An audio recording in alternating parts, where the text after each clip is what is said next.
ನಮಸ್ತೆ, ಗಾಂಧಿನಗರ ನ್ಯೂಸ್ಗೆ ಸ್ವಾಗತ.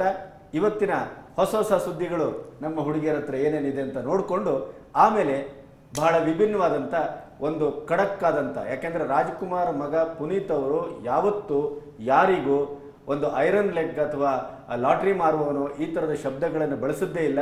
ಆದರೆ ಅವರು ನಿನ್ನೆ ಬಹಳ ಕಟುವಾಗಿ ಅದನ್ನು ಬಳಸಿದ್ದಾರೆ. ಅದೇನು ಅಂತ ನೋಡೋಣ. ಮೊದಲು ನಮ್ಮ ಸುದ್ದಿಗತ್ತ ಗಮನ ಹರಿಸೋಣ. ಹೇಳಬೇಕು ಸರ್, ಸುಂದರ್ರಾಜ್ ಹಾಗೂ ಪ್ರಮೀಳಾ ಜೋಶಿ ಅವರ ಮಗಳು ಮೇಘನಾ ನಮ್ಗೆ ಎಲ್ರಿಗೂ ಗೊತ್ತಿದೆ. ಬಟ್ ಅವ್ರಿಗೆ ಸ್ಯಾಂಡಲ್ವುಡ್ ನಲ್ಲಿ ಒಂದು ಒಳ್ಳೆ ಓಪನಿಂಗ್ ಸಿಗ್ಲಿಲ್ಲ. ಅವರು ಮಲಯಾಳಂ ಅಲ್ಲಿ ಇವಾಗ ಮಾಡ್ತಾ ಇದ್ದಾರೆ. ಹೌದು, ತಮಿಳ್ನಲ್ಲೂ ಮಾಡ್ತಾ ಇದ್ದಾರೆ. ಹಾ, ಮಲಯಾಳಂ ಚಿತ್ರರಂಗದಲ್ಲಿ ಏನಾಗಿದೆ ಅಂತ ಹೇಳಿದ್ರೆ ಅವ್ರ ಬಗ್ಗೆ ತುಂಬಾ ಗಾಸಿಪ್ಗಳು ಕೇಳಿ ಬರ್ತಾ ಇದೆ. ಅವರು ಮತ್ತೆ ಒಂದು ಚಿತ್ರದ ಹೀರೋ ಅನೂಪ್ ಮೆನನ್, ಇವರಿಬ್ರು ಫ್ರೆಂಡ್ಶಿಪ್ ಮಿತಿ ಮೀರಿದೆ ಅಂತ ಮಾತಾಡ್ತಾ ಇದ್ದಾರೆ. ಇವರಿಬ್ರು 4 ಚಿತ್ರಗಳಲ್ಲಿ ಅಭಿನಯಿಸಿದ್ದಾರೆ ಒಟ್ಟಿಗೆ, ಅಂದ್ರೆ ಹೀರೋ ಹೀರೋಯಿನ್ ಆಗಿ. ಇದೇ ಇದಕ್ಕೆ ಕಾರಣ ಅಂತ ಅವರಿಬ್ರು ಹೇಳ್ತಾ ಇದ್ದಾರೆ. ಸರ್, ಮಿತಿ ಮೀರಿದೆ, ಮಿತಿ ಮೀರಿದೆ, ಮಿತಿಯಲ್ಲಿಲ್ಲ. ಇರಲಿ, ಇದು ಸಿನಿಮಾ ಅಂದಾಗ ಒಬ್ಬ ನಾಯಕ ನಾಯಕಿ ಹೆಚ್ಚು ಸಿನಿಮಾದಲ್ಲಿ ಮಾಡಿದಾಗ, ಹೆಚ್ಚು ಅವರು ಆತ್ಮೀಯವಾಗಿ ವರ್ತಿಸಿದಾಗ ಈ ಥರದೆಲ್ಲ ಆಪಾದನೆಗಳು ಸಹಜ. ಬಹುಶಃ ವಯಸ್ಸು ಮತ್ತು ಅವಕಾಶ ಏನೇನೋ ಅದಕ್ಕೆ ಸೇರ್ಕೊಂಡಿರ್ತದೆ. ಮೇಘನ ನಾನು ನೋಡಿದ ಹಾಗೆ ಭಾಳ ಸಣ್ಣ ವಯಸ್ಸಿನಿಂದ ನೋಡಿದ್ದೀನಿ ನಾನು. ತುಂಬ ಶೈ ಆದಂಥ ಹುಡುಗಿ, ಒಳ್ಳೆ ಹುಡುಗಿ.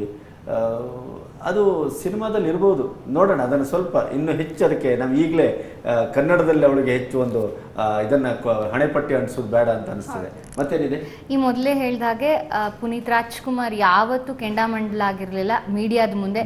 ತುಂಬ ಏನೋ ವೆಲ್ ಬಿಹೇವ್ಡ್ ಪುನೀತ್ ರಾಜ್ಕುಮಾರ್. ನಿನ್ನೆ ಸ್ವಲ್ಪ ಗರಂ ಆಗಿದ್ರು ಪ್ರೆಸ್ ಮೀಟ್ ನಂತರ ಅಂತ ಕೇಳ್ಪಟ್ವಿ. ನಿನ್ನೆ ನಾನು ನೋಡಿದೆ, ಬಹಳ ಬಹಳ ಗರಂ ಆಗಿತ್ತು. ನೀವು ಹೇಳಿದಾಗೆ ಗರಂ ಅನ್ನುವ ಶಬ್ದ ಬಹಳ ಸರಿಯಾಗಿತ್ತು.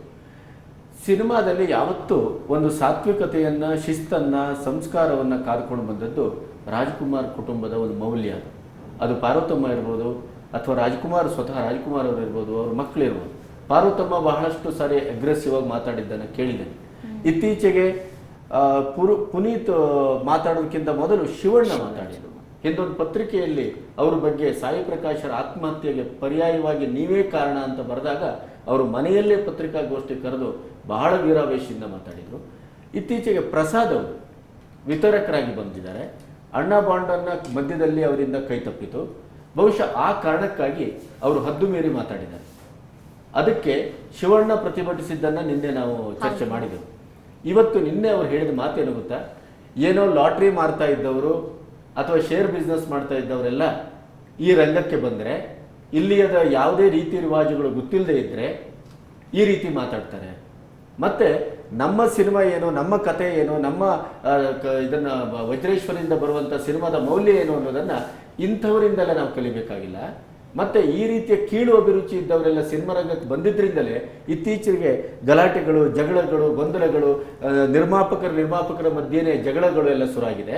ಮತ್ತು ಅವರು ಎದುರು ಸಿಕ್ಕಿದರೆ ನಾನು ಅವ್ರಿಗೆ ಉಗೀತೇನೆ ಅನ್ನೋ ಮಾತನ್ನು ಕೂಡ ಅವ್ರು ಆಡಿದರು. ಅದ್ರ ಜೊತೆಗೆ ಬಹುಶಃ ಅವರು ಬಂದದ್ರಿಂದ ಕೆಲವು ಸಿನಿಮಾಗಳು ಸೋಲ್ತಾ ಇದೆ ಅನ್ನುವಂಥದ್ದನ್ನ ಇಂಡೈರೆಕ್ಟ್ ಆಗಿ ಅವರನ್ನು ಐರನ್ ಲೆಗ್ ಅಂತ ಕರೆದಿದ್ದಾರೆ. ಮತ್ತು ಅವರು ಹೇಳಿದರು, ಪ್ರಸಾದನಂಥವರು ಸಿನಿಮಾಕ್ಕೆ ಬರುವಾಗ ಒಂದು ಸಿದ್ಧತೆಯನ್ನು ಮಾಡ್ಕೋಬೇಕಾಗಿತ್ತು. ಅಣ್ಣ ಬಾಂಡು ಈಗ ನನಗನ್ನಿಸ್ತದೆ ಅವತ್ತು ಹುಟ್ಟಿದಂಥ ಕೆಲವು ವಾದ ವಿವಾದಗಳಿಗೆ ಕೂಡ ಪ್ರಸಾದೇ ಕಾರಣ. ಪ್ರಸಾದ್ ಅವರು ಈ ಸಿನಿಮಾ ರಂಗಕ್ಕೆ ಅಂಟಿದಂಥ ಒಂದು ಅರ್ಬುದ ಅನ್ನುವ ರೀತಿಯಲ್ಲಿ ನಿನ್ನೆ ಆಕ್ರೋಶವನ್ನು ವ್ಯಕ್ತಪಡಿಸಿದರು. ಇದು ಏನು ಸೂಚಿಸ್ತದೆ? ಒಬ್ಬ ವಿತರಕ ಬರುವವರು ಅವ್ರು ಯಾವುದೇ ರೀತಿಯಲ್ಲಿ ಬರಲಿ, ಆದರೆ ಇಲ್ಲಿ ಅದಕ್ಕೆ ಅದರದ್ದೇ ಆದಂಥ ಒಂದು ಶಿಸ್ತಿದೆ. ಈಗ ಜಯಣ್ಣ ಮಾಡ್ತಾ ಇರಲಿಲ್ವಾ, ಅಥವಾ ನಮ್ಮ KCN ಕುಮಾರ್ ಮಾಡ್ತಾ ಇಲ್ವಾ? ಎಷ್ಟು ಸ್ಮೂತಾಗಿ ಮಾಡ್ತಾ ಇದ್ದಾರೆ. ತನಗೆ ದುಡ್ಡಿದೆ, ತಾನು ವರ್ಲ್ಡ್ ಎಕಾನಮಿ ಬಗ್ಗೆ ಮಾತಾಡ್ತಾನೆ, ದುಬೈನ ಒಂದು ಪೇಪರ್ಗೆ ನಾನು ಅಂಕಣ ಬರೀತಾನೆ. ಈ ಎಲ್ಲ ಅಹಂಕಾರದಿಂದ ಬಂದಂಥ ಪ್ರಸಾದ್ಗೆ ದೊಡ್ಡ ಮನೆಯಿಂದ ಮೊದಲ ಬಾರಿಗೆ ಆಘಾತ ಆಗಿದೆ.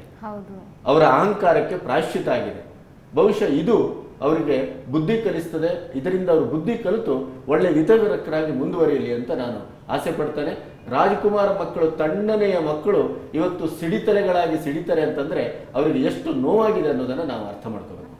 ಬಾಂಬೆ ಡೈಯಿಂಗ್ ಅಡ್ವರ್ಟೈಸ್ಮೆಂಟ್ನಿಂದ ಬಿಕಿನಿ ಹಾಕುವ ಮೂಲಕ ಬಂದಂಥ ಲೀಸಾ ರೈ ಅವಳು ಆಮೇಲೆ ಹಿಂದಿ ಸಿನಿಮಾ, ತೆಲುಗು, ಮಲಯಾಳಂ, ತಮಿಳು, ಅದರ ಜೊತೆಗೆ ಕನ್ನಡದ ಯುವರಾಜ ಶಿವಣ್ಣನೊಟ್ಟಿಗೆ ಈ ರೀತಿಯಾಗಿ ಮಾಡೆಲ್ ಆಗಿ, ನಟಿಯಾಗಿ ಅವಳು ನಮ್ಮ ಇಡೀ ಕನ್ನಡದ ಮತ್ತು ಭಾರತದ ಜಗತ್ತನ್ನು ಗೆದ್ದು ಮಧ್ಯದಲ್ಲಿ ಕ್ಯಾನ್ಸರ್ಗೆ ತುತ್ತಾಗಿದೆ. ಈಗ ಆ ಕ್ಯಾನ್ಸರನ್ನು ಗೆದ್ದು ಒಂದು ರೀತಿಯ ಮೃತ್ಯುಂಜಯಿ ಅಂತ ಹೇಳ್ಬೋದು ಅವಳನ್ನು. ಆ ಮೂಲಕ ನಮ್ಮೆಲ್ಲರ ಮನಸ್ಸನ್ನು ಪ್ರೀತಿಯನ್ನು ಗೆದ್ದಂಥವಳು. ಅಂಥವಳೀಗ 40ರ ಹರೆಯದಲ್ಲಿ ಮದುವೆ ಆಗ್ಲಿಕ್ಕೆ ಹೊರಟಿದ್ದಾಳೆ. ಅವಳು ಒಂದು ಟ್ವಿಟ್ ಮಾಡಿದ್ದಾಳೆ, ನಾನು ಈ ಹೊತ್ತಿನಲ್ಲಿ ಒಂದು ಸರಿಯಾದ ಆಯ್ಕೆಯನ್ನು ಮಾಡಿಕೊಂಡಿದ್ದೇನೆ, ನನಗೆ ನಿಮ್ಮೆಲ್ಲರ ಆಶೀರ್ವಾದ ಇರಲಿ, ನಾನು ಬಹಳಷ್ಟು ಕಾಲ ಬದುಕಬೇಕು ಅಂತ ಕನಸ್ಕೊಂಡಿದ್ದೇನೆ, ಆಮೇಲೆ ನನ್ನ ರೋಗವನ್ನು ನಾನು ಗೆದ್ದಿದ್ದೇನೆ, ಬಹುಶಃ ನಿಮ್ಮ ಮನಸ್ಸನ್ನು ಗೆದ್ದಿದ್ದೇನೆ, ಹಾಗಾಗಿ ಜೀವನವನ್ನು ಗೆಲ್ತೇನೆ ಅಂತ. ದರ್ಶನ್ ಅಭಿನಯದ ಬುಲ್ಬುಲ್ ಚಿತ್ರಕ್ಕೆ ಈಗ ರಮ್ಯಾ ನಾಯಕಿ ಅಂತ ಎಲ್ಲರೂ ಹೇಳ್ತಾ ಇದ್ದಾರೆ. ಬಟ್ ರಮ್ಯಾಗೂ ಮುಂಚೆ ಅವರು ಅನುಷ್ಕಾನ ಅಪ್ರೋಚ್ ಮಾಡಿದ್ರು, ಜೊತೆಗೆ ಕಾಜಲ್ನ ಅಪ್ರೋಚ್ ಮಾಡಿದ್ರು. ಬಟ್ ಕೊನೆಗೆ ಎಲ್ಲಾ ಕಡೆನೂ ಸುತ್ಕೊಂಡು ಬಂದಾದ ನಂತರ ಸಿಕ್ಕಿದ್ದು ಸ್ಯಾಂಡಲ್ವುಡ್ ಕ್ವೀನ್ ಮೋಹಕ ತಾರೆ ರಮ್ಯಾ. ನಮ್ಮಲ್ಲಿ ಇದೇ ಥರ ಆಗುತ್ತೆ. ನಮ್ಮ ಹೆಣ್ಣುಮಕ್ಕಳ ಬಗ್ಗೆ ನಮಗೆ ಗಾಂಭೀರ್ಯ ಇಲ್ಲ, ನಮ್ಮ ಹೆಣ್ಣುಮಕ್ಕಳ ಬಗ್ಗೆ ನಮ್ಗೆ ಹೆಚ್ಚು ಕಾಳಜಿ ಇಲ್ಲ. ನಾವು ಈ ಊರೆಲ್ಲ ತಿರುಗಾಡ್ತೇವೆ, ಕೊನೆಗೆ ಅಂಗೈಯಲ್ಲಿ ಬೆಣ್ಣೆ ನಮಗೆ ಅನಿವಾರ್ಯ ಆಗ್ತದೆ. ಬಹುಶಃ ರಮ್ಯಾ ಎಲ್ಲ ಸಿನಿಮಾಗಳಿಗೂ ಅನಿವಾರ್ಯ ಆಗ್ತಾ ಇದ್ದಾಳೆ. ಅಂದ್ರೆ ಅವಳು ಪ್ರಬುದ್ಧ ನಟಿಯಾಗಿ ಇವತ್ತು ಬೆಳೀತಾ ಇದ್ದಾಳೆ. ಆ ಏಳಿಗೆ, ಆ ಬೆಳವಣಿಗೆ ಅದು ಕನ್ನಡದ ಹೆಮ್ಮೆ ಅಂತ ಮಾತಾಡ್ತಾ ನನಗೆ ಇನ್ನೊಂದು ಹೇಳಬೇಕು. ಈಗ ನಮ್ಮ ಗಣೇಶ್ ಅಂತವರಿಗೆ ಜ್ಞಾನೋದಯ ಆಗಿದೆ. ಈಗ ಅವ್ರು ಗಣೇಶಂದು 20ನೇ ಸಿನಿಮಾ ಸೆಟ್ ಇರ್ತಾ ಇದೆ. ಇದು ಸಕ್ಕರೆ ಅವರ 19ನೇ ಸಿನಿಮಾ 420 ಮಿಸ್ಟರ್ 420 ಅಂತ ಸಂದೇಶ್ ನಾಗರಾಜ್ ಅವರ ಸಿನಿಮಾ ಈಗ ಸೆಟ್ ಇರ್ತಾ ಇದೆ. ಅದಕ್ಕೂ ಮೊದಲು ಅವರು ಈಗ ಅವರ ಹೊಸ ಸಿನಿಮಾ ಬರ್ತಾ ಇದೆಯಲ್ಲ, ಅದಕ್ಕೆ ಅವರು ಉತ್ತರ ಕರ್ನಾಟಕದ ಆದ್ಯಂತ ಬಿಸಿಲಲ್ಲಿ ತಿರುಗಾಡ್ತಾ ಇದ್ದಾರೆ. ಅವರೊಂದು ಮಾತಾಡಿದ್ರು, ಉತ್ತರ ಕರ್ನಾಟಕದ ಜನ ಎಷ್ಟು ಪ್ರೀತಿಸ್ತಾರೆ ಅಂತಂದ್ರೆ ಆ ಬಿಸಿಲ ಜಳ ನನಗೆ ಗಮನಕ್ಕೆ ಬರಲಿಲ್ಲ ಅಂತ.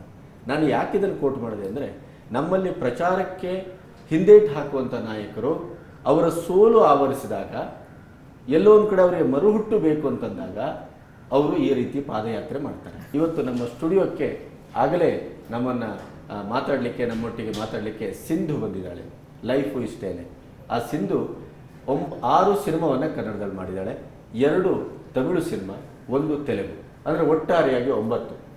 ಖಾಸಗಿಯಾಗಿ ಮಾತಾಡ್ತಾ ಇರುವಾಗ ಅವರು ಒಂದು ಮಾತು ಹೇಳಿದ್ರು, ಏನಕ್ಕೇನ ತುಳಿಯಬಾರದ ದಾರಿಯನ್ನು ನಾನು ತುಳಿದಿದ್ರೆ, ಮಾಡಬಾರದ ಕೆಲಸವನ್ನು ನಾನು ಒಪ್ಕೊಳ್ಳದಿದ್ರೆ ಇವತ್ತು ನಾನು 15ಕ್ಕೂ ಹೆಚ್ಚು ಸಿನಿಮಾವನ್ನು ಮಾಡ್ತಾ ಇದ್ದೆ. ಆದರೆ ನನಗೆ ಅದರ ಅಗತ್ಯ ಇಲ್ಲ. ನಾನು ಸುಖವಾಗಿ ಬೆಳೆದಿದ್ದೇನೆ, ಸಂಸ್ಕಾರವಂತಳಾಗಿ ಬೆಳೆದಿದ್ದೇನೆ, ನಾನು ದುಡ್ಡಿಗೋಸ್ಕರ ಬರಲಿಲ್ಲ, ಪಾತ್ರಕ್ಕಾಗಿ ಬಂದಿದ್ದೇನೆ ಅಂತ. ಅಂಥ ಒಂದು ಗಟ್ಟಿಯ ಮಾತಾಡುವ ಹುಡುಗಿಯನ್ನು ನಾವೀಗ ಮಾತಾಡ್ಸೋಣ. Over to Sindhu.